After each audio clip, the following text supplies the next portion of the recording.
Good morning. It's Monday. I got up. I have 100 computer documents I like to read. This is why this video is calling looking at PC Gamer Hub. This is how I get started. But let's close the door.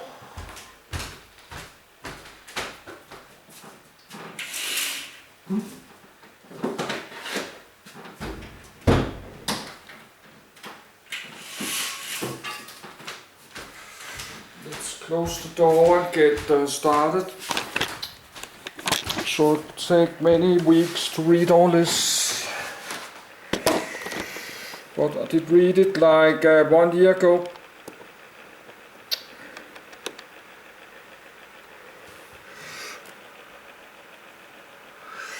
So I need half a minute to get to my bed.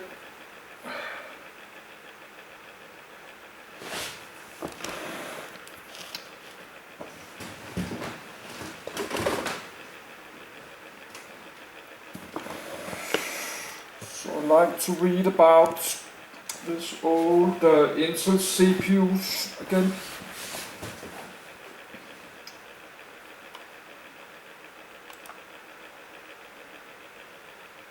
Intel 4004. 4004 redirects here. For 4004 BC as the putative beginning of the world, see Usher chronology. For 4004 BC in other contexts, see 5th millennium BC. The Intel 4004 is a 4-bit central processing unit, CPU, released by Intel Corporation in 1971. Sold for $60, equivalent to $450 in 2023, it was the first commercially produced microprocessor, and the first in a long line of Intel CPUs. The 4004 was the first significant example of large-scale integration, showcasing the superiority of the MOS silicon gate technology, SGT. Compared to the incumbent technology, the SGT integrated on the same chip area embodied twice the number of transistors with 5 times the operating speed. This step function increase in performance made possible a single-chip CPU, replacing the existing multi-chip CPUs. The innovative 4004 chip design served as a model on how to use the SGT for complex logic and memory circuits, thus accelerating the adoption of the SGT by the world's semiconductor industry. The developer of the original SGT at Fairchild was Federico Fagin, who designed the first commercial integrated circuit, IC, that used the new technology, proving its superiority for analog forward/digital applications, Fairchild 3708 in 1968. He later used the SGT at Intel to obtain the unprecedented integration necessary to make the 4004. The project traces its history to 1969, when Visicom Corporation approached Intel to design a family of 7 chips for an electronic calculator, 3 of which constituted a CPU specialized for making different calculating machines. The CPU was based on data stored on shift registers and instructions stored on ROM, read-only memory. The complexity of the 3-chip CPU logic design led Marcy and Horth to propose a more conventional CPU architecture based on data stored on RAM, random access memory. This architecture was much simpler and more general purpose and could potentially be integrated into a single chip, thus reducing the cost and improving the speed. Design began in April 1970 under the direction of Fagin, aided by Masatoshi Shima, who contributed to the architecture and later to the logic design. The first delivery of a fully operational 4004 was in March 1971 to Visicom for its 141PF printing calculator engineering prototype, now displayed in the Computer History Museum in Mountain View, California. General sales began July 1971. A number of innovations developed by Fagin while working at Fairchild Semiconductor allowed the 4004 to be produced on a single chip. The main concept was the use of the self-aligned gate, made of polysilicon rather than metal, which allowed the components to be much closer together and work at higher speed. To make the 4004 possible, Fagin also developed the bootstrap load, considered unfeasible with silicon gate, and the buried contact that allowed the silicon gates to be connected directly to the source and drain of the transistors without the use of metal. Together, these innovations doubled the circuit density, and thus halved cost, allowing a single chip to contain 2,300 transistors and run 5 times faster than designs using the previous MOS technology with aluminum gates. The 4004 design was later improved by Fagin as the Intel 4040 in 1974. The naming convention continued with the Intel 8008 and 8080, which are 8-bit designs. History, edit. Original concept, edit. In April 1969, Bizicom approached Intel to produce a new design for an electronic calculator. They based their design on the architecture of the 1965 Olivetti Program R101, one of the world's first tabletop programmable calculators. The key difference was that the Bizicom design would use integrated circuits to replace the printed circuit boards filled with individual components, and solid-state shift registers for memory instead of the costly magnetostriction wire in the 101. In contrast to earlier calculator designs, Bizicom had developed a general-purpose processor concept with the goal of introducing it in a low-end desktop printing calculator, and then using the same design for other roles like cash registers and automatic teller machines. The company had already produced a calculator using TTL small-scale integration logic ICS and were interested in having Intel reduce the chip count using Intel's medium-scale integration, MSI, techniques. Intel assigned the recently hired Marcian Horf, employee number 12, to act as the liaison between the two companies. In late June, 3 engineers from Bizicom, Masatoshi Shima and his colleagues Majuda and Takayama, traveled to Intel to introduce the design.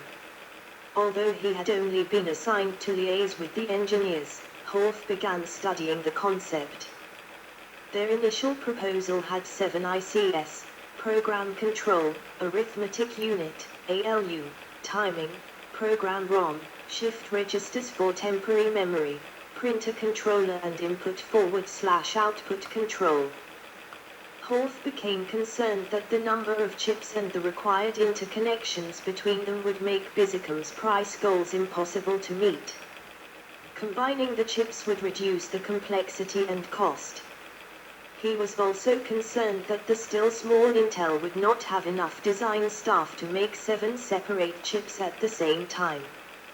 He raised these concerns with upper management, and Bob Noyce, the CEO, told Horf he would support a different approach if it seemed feasible. Simplified design, edit. A key concept in the Bizicom design was that the program control and ALU were not aimed specifically at the calculator market, it was the program in ROM that turned it into a calculator. The original idea was that the company could use the same chips with different amounts of shift register RAM and program ROM to produce a range of calculating machines.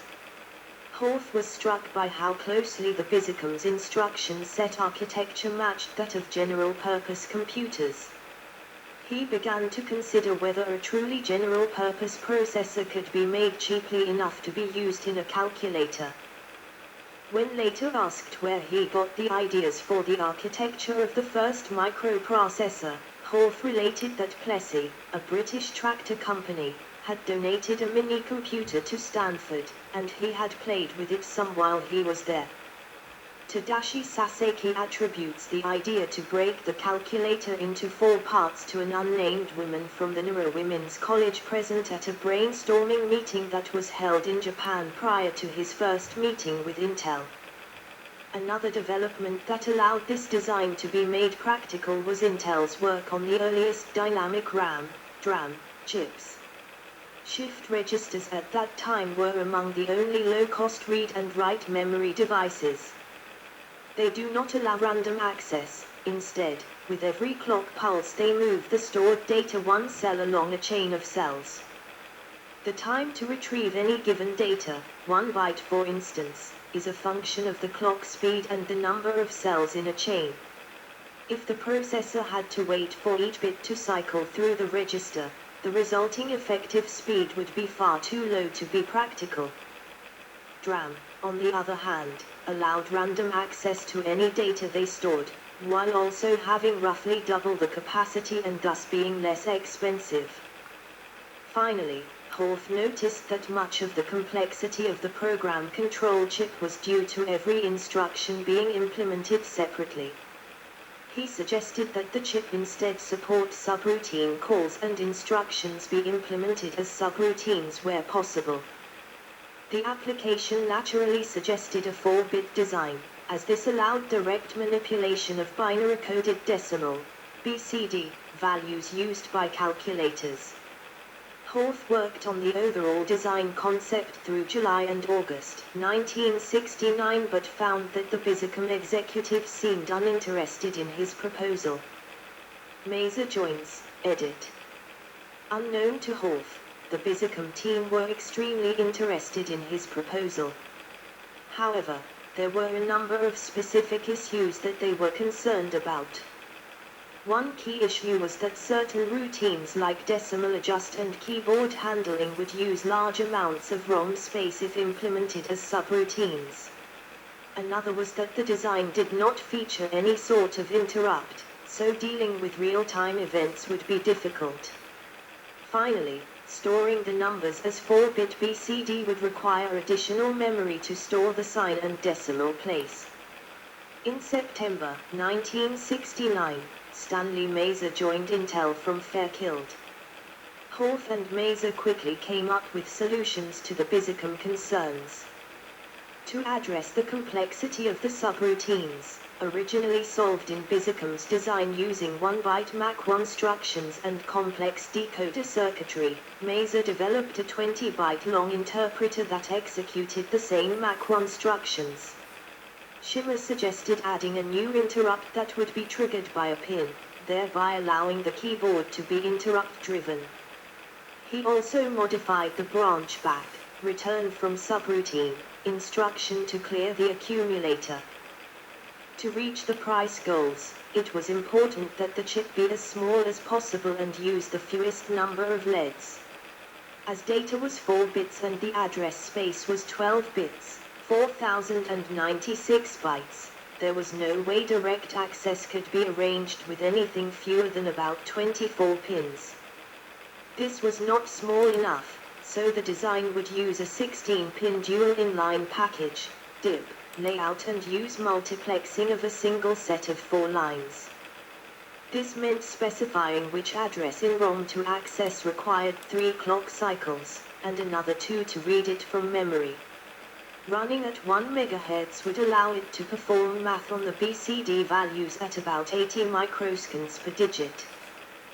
The result of the discussions between Intel and BISICOM was an architecture that reduced the 7-chip BISICOM design to a 4-chip Intel proposal composed of CPU, ROM, RAM and I/O input-output devices. The proposal was presented to a visiting team of BISICOM executives in October 1969. They agreed that the new concept was superior and gave Intel the go-ahead to begin development. Horth was upset to learn that the contract assigned all rights to the design to BISICOM, in spite of it being designed entirely within Intel. The team then left for Japan, but Shimmer remained in California until December, developing many of the subroutines. Fagin joins, edit. Neither Horth nor Maser, who worked in the Applications Research Group, had experience designing the actual silicon, and the design group was already overworked with the development of memory devices. In April 1970, Leslie Verdes, who ran the MOS design group, hired Federico Fagin from Fairchild Semiconductor to take over the project. Fagin had already made a name for himself by leading the entire development of the MOS silicon gate technology and the design of the first commercial integrated circuit, IC, made with it. The new technology was going to change the entire semiconductor market. Integrated circuits consist of a number of individual components like transistors and resistors that are produced by mixing the underlying silicon with dopants. This is normally accomplished by heating the chip in the presence of a chemical gas, which diffuses into the surface. Previously, the individual components were connected together to make a circuit using aluminum wires deposited on the surface. As aluminum melts at 600 degrees and silicon at 1000, the traces typically had to be deposited as the last step, which often complicated the production cycle. In 1967, Bell Labs released a paper about making MOS transistors with self-aligned gates made of silicon rather than metal. These devices, however, were a proof of concept and could not be used to make ICs. Fagin and Tom Klein had taken what was a curiosity and developed the entire process technology needed to fabricate reliable ICs. Fagin also designed and produced the Fairchild 3708, the first IC made with SGT, first sold at the end of 1968, and featured on the cover of Electronics in September 1969. The silicon gate technology also reduced the leakage current by more than 100 times, making possible sophisticated dynamic circuits like DRAMs, dynamic random access memories. It also allowed the highly doped silicon used for the gates to form the interconnections, greatly improving the circuit density of random logic ICs like microprocessors. This technique meant the interconnections could be performed at any time in the process. More importantly, the wiring was deposited using the same equipment that made the rest of the components. This meant that the slight differences in layout between different machine types was eliminated. Previously, the interconnects had to be much larger than required in order to ensure the aluminum touched the silicon components, which would be offset due to inaccuracies in the machinery. With this issue eliminated, the circuits could be placed much closer together, immediately doubling the density of the components, and thus reducing their cost by the same amount. Additionally, the aluminum wiring acted as capacitors which limited the signal speed. Removing these allowed the chips to run at faster speeds. At Intel, Fagin began design of the new processor using this self-aligned gate process. Only days after Fagin joined the company Intel, Shima arrived from Japan. He was disappointed to learn that no work on the project had taken place since he left in December, and expressed his concern original schedule was now impossible. Fagin responded by working well into the night every day, and Shima stayed on for another 6 months to help. Fagin himself immersed himself in work weeks that spanned 70 to 80 hours. Additional advances were needed to reach the required circuit density. One of these advances was the use of buried contacts that allowed the silicon connecting wires to be directly connected to the components. Another was figuring out how to make adding bootstrap loads with silicon gate as part of one of the masking steps, eliminating one step from the processing. Without these two innovations by Fagin, Horth's architecture could not have been realized in a single chip. Into production, edit. Intel's chip naming scheme at that time used a 4-digit number for each component. The first digit indicated the process technology used, the second digit indicated the generic function, and the last two digits specified the sequential number in the development of that component type. Using this convention, the chips would have been known as the 1302, 1105, 1507, and 1202. Fagin felt this would obscure the fact that they formed a coherent set, and decided to name them as the 4000 family. The four chips were the following. 1. The Intel 4001, a 256-byte 4-bit ROM. 2. The Intel 4002, DRAM with 420 nibble registers, total size 40 bytes. 3. The Intel 4003, an I/forward/O chip comprising a 10-bit static shift register with serial and parallel outputs, and 4. The Intel 4004 CPU. A fully expanded system could support 16 Intel 4001s for a total of 4 KB of ROM, 16 Intel 4002s for a total of 1280 nibbles, 640 bytes, of RAM, and an unlimited number of 4003s. The 4003s were connected to programmable input and output pins on the 4001 and to output pins on the 4002, not directly to the CPU.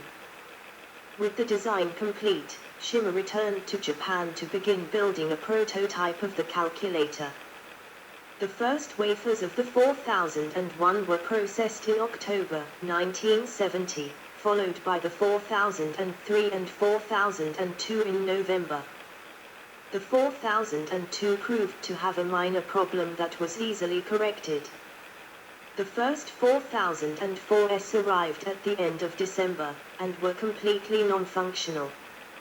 Probing the chip, Fagin found that the buried contact fabrication step had been left out. A second run was fabricated in January 1971 and the 4004 worked perfectly except for two minor problems. Fagin was sending samples of these chips to Shima as they arrived. In April, they learned the calculator prototype was operational. Later that month, Shima sent Intel the final masks for the 4001 ROMs. The design was now complete. It consisted of 1 4004, 2 4002, 3 4003, and 4 4001 chips. An additional 4001 supplied the optional square root function. One final change was added after Fagin found a frustrating problem in the 4001 that only occurred when the chips were hot. Adding a new register decoder circuit was Fagin's solution. The same problem was also seen in the 4002 and the same solution was used. Production began in quantity in August 1971. Marketing the 4004, edit. During a call to Shima, Fagin learned that Bizicom was in financial difficulty and would likely fail if the chip price was not reduced. Fagin then convinced Noyce to lower the price in exchange for releasing Intel from the exclusivity agreement. In May 1971, Bizicom agreed to this, on the condition that it not be used for any other calculator project and that Intel would repay their $60,000 development costs. With this change of marketing focus, name of the chip family name was changed to MCS4, short for Microcomputer System, 4-bit. Intel management was skeptical that their sales team could explain the product to their customers. As Intel was now successful in the memory market, they were concerned the 4004 might confuse the market and were hesitant to advertise it. They feared current Intel customers might view the new product as competition, purchasing memory from competitors instead.